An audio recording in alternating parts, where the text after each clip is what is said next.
నీ నోట ఈ మాట ఉండాలి తమ్ముడా. అది నేను అడిగింది కొంచెం, ఆయన ఇస్తాడు అనుకున్నది కొంచెం, కానీ వాటికి మించి చేస్తాడు నా దేవుడు. మరి ఏది అంటాడు ఒకడు. సందేహరావులు ఉంటారులే, మిస్టర్ సందేహరావు. కదిలితే చాలు అంత డౌట్లే వాళ్ళు బతుకంతా డౌట్లే. చెప్పాలా? ఏది ఆగు అంటుండాలి నువ్వు, అంతే. ఏది ఆగు, ఆగితే ఆగి చూడు, చూస్తే ఇస్తాడు రా పిచ్చోడా, ఇస్తాడు రా. ఆయన సృష్టికర్తరా. ఏది ఎట్లా అనేది నీకు నాకు ప్రశ్న రా. ఆయన ఎట్లయినా చేయగలడు. అమ్మా ఎట్లా అంటే నీకు నాకు ఎట్లా? మరి ఎట్లా చేశాడమ్మా మట్టి బొమ్మని? ఎట్లా ఊదాడమ్మా ఊపిరిని? ఎట్లా చేశాడమ్మా ఈ తోలు బొమ్మకి నీ తెలివితేటలో? నీకు సాధ్యమైద్దమ్మా? కాలేదమ్మా. మరి ఆయన ఎట్లా చేశాడమ్మా? ఎట్లా చేశాడు ఈ ప్రకృతిని? ఏంటి ఈ విశాల బ్రహ్మాండం? ఏంటిది? తన వాక్కు చేత చరాచర జగత్తును వాక్కు చేత నిర్మించిన వారిని దగ్గరికి పోయి ఇది ఎట్లా చేస్తావని ఆయన అడుగుతావా? ఎర్రముఖం వేసుకొని. ఎట్లా అన్న ప్రశ్న నీకు నాకు ఆయన దగ్గర జల్లదది. ఎట్లా అయినా చేస్తాడు ఆయన.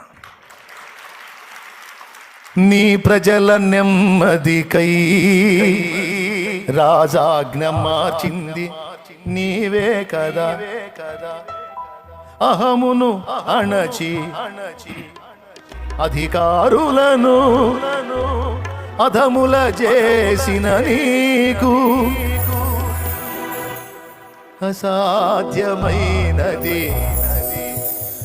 జడ్జితో మాట్లాడతాడు, లాయర్తో మాట్లాడతాడు, పోలీసుతో మాట్లాడతాడు, డాక్టర్తో మాట్లాడతాడు, నీకెవడు తలపోట్టుకున్నాడు వాడితో మాట్లాడతాడు, నీ శత్రువుతో మాట్లాడతాడు. మరి సంఘాన్ని నాశనం చేయడానికి వచ్చిన సౌలుతో మాట్లాడలా? సౌలా మునికోళ్ళకి ఎదురు తందటం నీకు కష్టము, చీలిపోతావు, జాగ్రత్త అన్నాడు.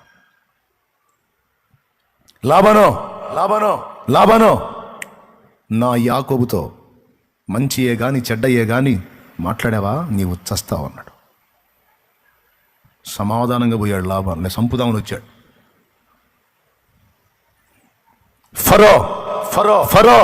ఫరో ఎంత ధైర్యంరా నీకు?